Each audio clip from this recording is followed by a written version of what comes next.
TV 20 Kannada ವಾಹಿನಿಗೆ ಸ್ವಾಗತ. ಸಂಕೇಶ್ವರ ನಗರದ ಸೌಸುದ್ದಿ ಗಲ್ಲಿಯಲ್ಲಿ ಪ್ರತಿ ವರ್ಷದಂತೆ ಈ ವರ್ಷವೂ ಕೂಡ ಸುಭಾಷ್ ಕಾಸರಕರ ಅವರ ಮನೆಯಲ್ಲಿ ರೇಣುಕಾದೇವಿಯ ಅಂಬಲಿ ಮಹಾಪ್ರಸಾದ ಕಾರ್ಯಕ್ರಮ ಸಾವಿರಾರು ಭಕ್ತರ ಉಪಸ್ಥಿತಿಯಲ್ಲಿ ಜರುಗಿದೆ. ಇನ್ನು ಈ ಅಂಬಲಿ ಮಹಾಪ್ರಸಾದ ಕಾರ್ಯಕ್ರಮಕ್ಕೆ ಸಂಕೇಶ್ವರ ಶಂಕರಾಚಾರ್ಯ ಮಠದ ಶ್ರೀ ಸಚ್ಚಿದಾನಂದ ಅಭಿನವ ವಿದ್ಯಾ ನರಸಿಂಹ ಭಾರತಿ ಸ್ವಾಮೀಜಿ ಅವರ ಅಮೃತ ಹಸ್ತದಿಂದ ಮಹಾಪ್ರಸಾದಕ್ಕೆ ಚಾಲನೆ ಕೊಡಲಾಗಿದೆ. ನಂತರ ದೇವಿಯ ದರ್ಶನಕ್ಕೆ ಬಂದ ಭಕ್ತರಿಗೆ ತಾಯಿ ಲಕ್ಷ್ಮೀಬಾಯಿ ಕಾಸರಕರ್ ಅವರು ಪ್ರಸಾದ ಕೊಟ್ಟು ಆಶೀರ್ವದಿಸಿದ್ದಾರೆ. ಈ ವೇಳೆ ಕುಟುಂಬಸ್ಥರು ಆದ ಸುಭಾಷ್ ಕಾಸರಕರ್, ಪೂಜಾ ಕಾಸರಕರ್, ಬಾಬು ಕಾಸರಕರ್, ಆನಂದ ಕಾಸರಕರ್, ಪಲ್ಲವಿ ಕಾಸರಕರ್, ತುಕಾರಾಮ್ ಕಾಸರಕರ್ ಸೇರಿ ಸಾವಿರಾರು ಜನ ಭಕ್ತರು ಉಪಸ್ಥಿತರಿದ್ದರು. Vinayaka Bhosale, TV 20 Kannada news, Sankeshwar.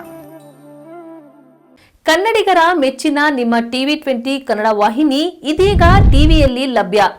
ಕರ್ನಾಟಕ ಮತ್ತು ದೇಶ ವಿದೇಶದ 360 ಡಿಗ್ರಿ ಸುದ್ದಿ ವಿವರವನ್ನ ಪಡೆಯುವುದಕ್ಕೆ ಟಿವಿ 20 ವಾಹಿನಿಯನ್ನು ಲೈಕ್ ಮಾಡಿ, ವಿಡಿಯೋಗಳನ್ನು ಶೇರ್ ಮಾಡಿ, ಕಮೆಂಟ್ ಮಾಡಿ, ಸಬ್ಸ್ಕ್ರೈಬ್ ಮಾಡಿ. HCN ಕೇಬಲ್ 842 ನಂಬರ್ನಲ್ಲಿ ಹುಕ್ಕೇರಿ ತಾಲೂಕು ಹಾಗೂ ಸಂಕೇಶ್ವರದ ಸುತ್ತಮುತ್ತಲಿನ ಹಳ್ಳಿಗಳಲ್ಲಿ ಲಭ್ಯ.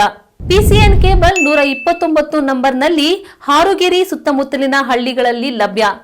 ರಾಯಬಾಗ್ ಡಿಜಿಟಲ್ ಚಾನೆಲ್ ಕೇಬಲ್ 80ನೇ ನಂಬರ್ನಲ್ಲಿ ರಾಯಬಾಗ ತಾಲೂಕಿನ ಸುತ್ತಮುತ್ತಲಿನ ಹಳ್ಳಿಗಳಲ್ಲಿ ಲಭ್ಯ. UDCN ಕೇಬಲ್ ನೆಟ್ವರ್ಕ್ ಉಗಾರ ಸುತ್ತಮುತ್ತಲಿನ ಹಳ್ಳಿಗಳಲ್ಲಿ ನಿಮ್ಮ ಟಿವಿ 20 ಕನ್ನಡ ವಾಹಿನಿಯೂ ಲಭ್ಯ.